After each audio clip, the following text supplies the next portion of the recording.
बच्चों, आपका हमारे YouTube channel the growth Guru maths academy में स्वागत है। हमारा टॉपिक चल रहा है नंबर सिस्टम, संख्या पद्धति। संख्या पद्धति के अंतर्गत मैंने इससे पहली वीडियो पढ़ाई थी आपको ट्रेलिंग जीरो, कंजुगेटिव जीरो और जीरो। तो जीरो का ही मैंने बताया था। जीरो में दो पार्ट्स होते हैं, रैंडम नंबर्स और सिस्टमेटिक नंबर। रैंडम नंबर वे नंबर होते हैं जो कि हमने मर्जी में आया और उठा के रख दिया, यानी कि उनका कोई सिस्टम नहीं होता है। और सिस्टमेटिक नंबर्स वे नंबर्स होते हैं जो सिस्टम के अकॉर्डिंग चल रहे होते हैं। फॉर एग्जाम्पल्स, जैसे कि मान के चलिएगा, मैंने कहा 1 2 3 4 5।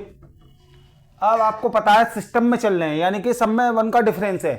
तो 1 का डिफरेंस है तो लाजमी है कि नंबर नेक्स्ट 6 होगा। अब मैंने कहा 2 4 6 8 10 12। तो आपने देखा कि हर नंबर में जो डिफरेंस है वो 2 का है, यानी कि डिफरेंस इक्वल है। जब इक्वल है तो 2 का डिफरेंस ऐड करके हमारा नेक्स्ट नंबर बनेगा 14। ऐसे ही मैंने नंबर लिया 5 10 15 20 25 30। अब यहां पर देखने वाली चीज ये है कि इसमें 5 का डिफरेंस है। 5 का डिफरेंस है यानी कि इक्वल डिफरेंस है यहां भी। तो नेक्स्ट नंबर 35, यानी कि सिस्टमेटिक।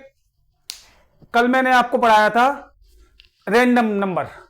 रैंडम नंबर पढ़ाया था। रैंडम नंबर में कितने ट्रेलिंग जीरो आएंगे, या कंजुगेटिव जीरो होंगे, या जीरो होंगे लास्ट में। आज हम पढ़ेंगे सिस्टमेटिक। तो सिस्टमेटिक में मैंने बताया कि सिस्टमेटिक नंबर्स वे नंबर्स होते हैं जो एक सिस्टम के अकॉर्डिंग चल रहे होते हैं, यानी कि जिनमें समान डिफरेंस होता है, समान अंतर होता है ना, और समान इंक्रीजिंग ऑर्डर में होते हैं। ठीक, या डिक्रीज में भी कह सकते हैं हम। ये डिक्रीज में भी हो सकते हैं, माइनस में ले लेते हैं तो डिक्रीज ऑर्डर में भी हो सकते हैं। तो और इसके बाद में जितने भी फैक्टोरियल होते हैं, जितने भी फैक्टोरियल होते हैं वो सारे के सारे सिस्टमेटिक नंबर के अधीन आते हैं। क्योंकि सिस्टमेटिक के अंतर्गत इसलिए आते हैं क्योंकि ये सारे डिक्रीज ऑर्डर में होते हैं और सिस्टम के अकॉर्डिंग होते हैं, यानी कि 124 तो 123 122 121 120। तो आप मेरी बात को समझ गए कि सिस्टमेटिक नंबर्स वे नंबर्स होते हैं जो कि 1 से स्टार्ट होकर के इंक्रीज ऑर्डर में होते हैं, या 2 से स्टार्ट होकर 2 की टेबल में होते हैं, 3 से स्टार्ट होकर 3 की टेबल में होंगे, 5 से स्टार्ट होकर 5 की टेबल में होंगे, या फैक्टोरियल में जो भी नंबर्स होते हैं वो सिस्टमेटिक नंबर्स कहलाते हैं। अब चलते हैं क्वेश्चंस की ओर। क्वेश्चंस क्या किस टाइप के होते हैं इसके।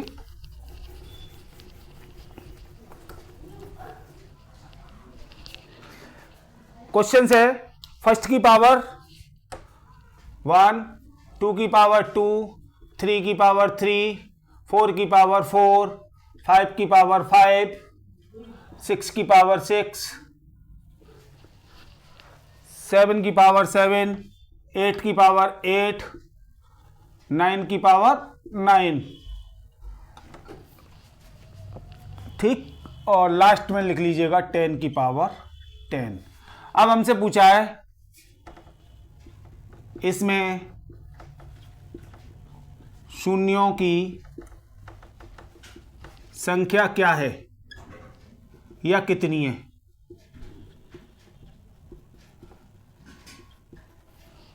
तो देखिएगा, मैंने जैसा कि इससे पहली वीडियो यानी कि 20 नंबर की वीडियो में आपको बताया था कि शून्य का जो आविष्कार हुआ वो आर्यभट्ट जी ने किया, मगर मैंने जो मानना है कि शून्य जो आया वो 2 और 5 के मल्टीप्लाई से आया, यानी कि 2 और 5 जा 10 तो 0 आ गया। अब देखिएगा, मैं इस 2 को पावर 3 रखा रहने देता हूं।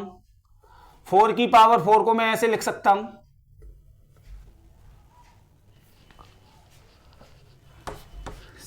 6 की पावर को मैं इस टाइप से लिख सकता हूं,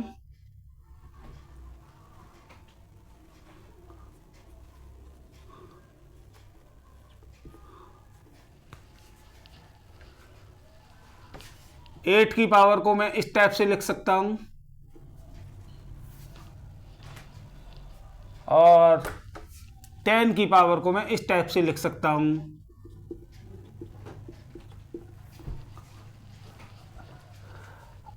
अब जो भी नंबर्स हैं मैंने डिस्ट्रीब्यूशंस में ले लिए, बाकी के नंबर मेरे किसी भी काम के नहीं है। एक 5 की और है 5 की पावर 5।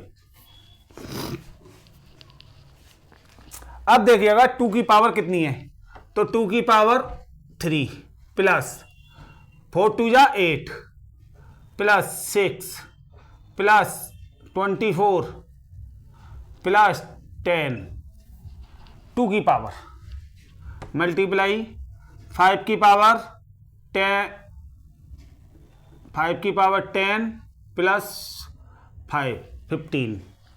तो ये आया हमारा 3 और 8 11, 11 और 6 17, 17 27, 27 और 51 मल्टीप्लाई 5 की पावर 15। यानी कि जब यहाँ पर पेयर की बात बनेगी तो जो छोटी स्मॉल पावर होगी वो पेयर बनेगा, और स्मॉल पेयर के लिए हमारे पास जो स्मॉल पावर है वो 15 है। तो 15 है तो हमारी ट्रेलिंग जीरो जो आएंगी वो 15 होंगी आंसर। नेक्स्ट वीडियो देखिएगा। फर्स्ट क्वेश्चन है फैक्टोरियल 124 में शून्यों की संख्या क्या होगी। जब हमें फैक्टोरियल दिया हो और हमें शून्यों की संख्या पूछी जाए तो हमारे पास इजी, सबसे इजी जो तरीका है वो तरीका ये है कि हम उसमें 5 से डिवाइड कर दें, और जब तक डिवाइड करना है जब तक कि 5 की पावर खत्म नहीं हो जाती, उससे बड़ी नहीं हो जाती। जैसे कि 124 5 124 5 का स्क्वायर प्लस 124 5 का क्यूब, सॉरी अब बड़ी हो गई तो इसे रफ कर लीजिएगा इतने को, बस इसका डिवाइड करके निकाल दीजिएगा, जो भी आएगा वो आंसर होगा। और डेसिमल में आंसर नहीं निकालना है। डेसिमल में यदि 99 भी आ रहा है तो भी आपको छोड़ देना है, यानी कि कंप्लीट नंबर लेना है। तो कंप्लीट नंबर देखिएगा,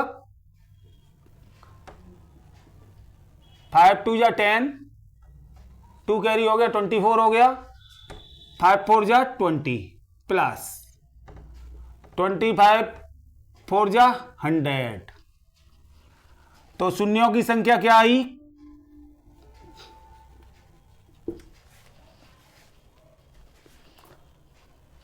28।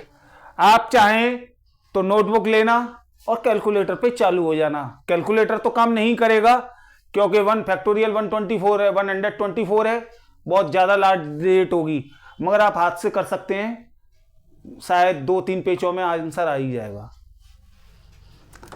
नेक्स्ट क्वेश्चन है 1320 5 का फैक्टोरियल, वो 5 की पावर लेनी है प्लस 5 की पावर 2, 5 की पावर 3, 5 की पावर 4 और जाएगा। यदि मैं करता हूं तो 5 की पावर 5, मगर 5 की पावर 5 देखो ज्यादा हो गया, और ज्यादा नहीं लेना है, हमें कम तक लेना है, यानी कि इसे रफ कर लीजिएगा। अब डिवाइड करना चालू करते हैं। देखिए 5 2 जा 10, 5 6 जा 30, 5 4 जा 25, 5 जा 25, 5 जा 125, 7 70 हो गई, 2 प्लस 1 टाइम 7 70 हुए, मतलब कि नहीं है हमारे, इसलिए 0 आ जाएगा, ठीक, प्लस 2 टाइम ऐड कर लीजिएगा सबको, 2 और 2 4 और 4 8, 1 और 5 6 और 6 12, 2 और 1 3,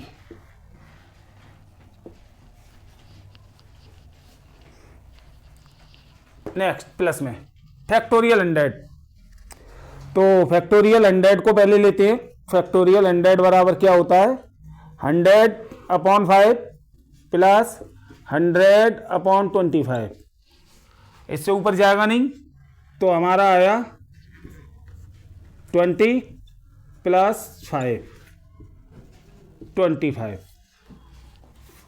अब दूसरा करके देखते हैं।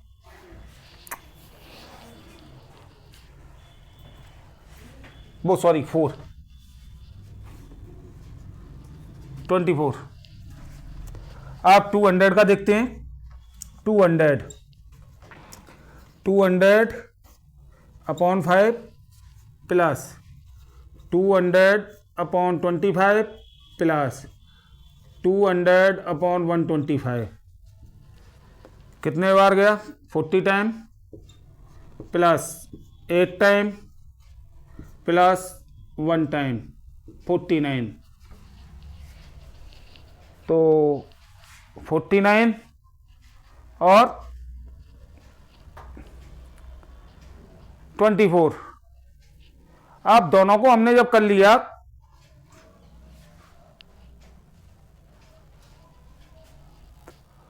दोनों को कर लिया है हमने, तो फैक्टोरियल 100 का 24 आया और फैक्टोरियल 200 का 49 आया। तो जब दोनों का निकाल लिया, कैलकुलेशन कर लिया, तो देखिएगा एक चीज कि मैंने जोड़ा 100 और फिर इसमें जोड़ दिया 10। तो हम क्या लिखते हैं, 110 लिखते हैं। 110 ही तो लिखते हैं, ना कि हम ये करते हो कि 2 0 इसकी और 1 0 इसकी 3, ऐसा तो नहीं लिखते। तो हमें जीरो की संख्या देनी है, और जीरो कौन सी वाली लिखते हैं हम, कम वाली। कम वाली यानी ये। तो इसका आंसर 24, यानी कि 24 और 29 को ऐड नहीं करेंगे। यदि 24 और 29 को आपने, वो 24 और 49 को ऐड नहीं करेंगे, यदि ऐड कर दिया आपने प्लस के क्वेश्चंस में, फैक्टोरियल 100 प्लस फैक्टोरियल 200 में शून्यों की संख्या पूछी गई थी आपसे, तो हमने फैक्टोरियल 100 का निकाला 24 और फैक्टोरियल 200 का निकाला तो 49। तो हमें ऐड नहीं करना है, इसमें जो भी फैक्टोरियल की पावर कम आई है जीरो, उसको हम आंसर मान लेंगे। बात समझ में आ रही है, उसको हम आंसर मान लेंगे। यदि आपने गलती से भी लार्जेस्ट डिजिट को रख दिया तो आंसर रॉन्ग होगा, और दोनों को ऐड कर दिया तो भी आंसर रॉन्ग होगा। अब यहां पर क्या पूछा, दोनों मल्टीप्लाई में रखे हैं, तो मल्टीप्लाई में रखे तो आपको पता है इसका 24 आया है और इसका 49 आया है, और ये पावर है ना, जब पावर होती है तो ऐड हो जाती हैं, यानी कि 24 प्लस 49 73 आंसर। सॉल्यूशन 100 फैक्टोरियल का और 200 फैक्टोरियल का इधर है ही आपके पास। नेक्स्ट क्वेश्चन देखिएगा, फैक्टोरियल 77 और फैक्टोरियल 42 का मल्टीप्लाई है और शून्यों की संख्या पूछी गई है फैक्टोरियल 77। तो फैक्टोरियल 77 मैंने आपको बताया सबसे बढ़िया तरीका था कि 77 लिख लीजिएगा और 5 का पावर लगाते चले जाइएगा जब तक वो डिजिट उससे कम नहीं रह जाए। अब यदि मैं बढ़ाऊंगा तो बेकार हो जाएगा, तो 5 से देखिएगा, 5 बन जा 5, 2 हो गया 27 हो गया, 5 5 जा 25, 25 3 जा 18 आया। और 42 का यदि फैक्टोरियल का हम करें तो 5 और 42 25, 8 टाइम्स प्लस 1 टाइम 9 टाइम। अब जीरो की संख्या किस में कम है, मल्टीप्लाई में, सॉरी मल्टीप्लाई में, तो जीरो की संख्या क्या होगी, ऐड हो जाती है।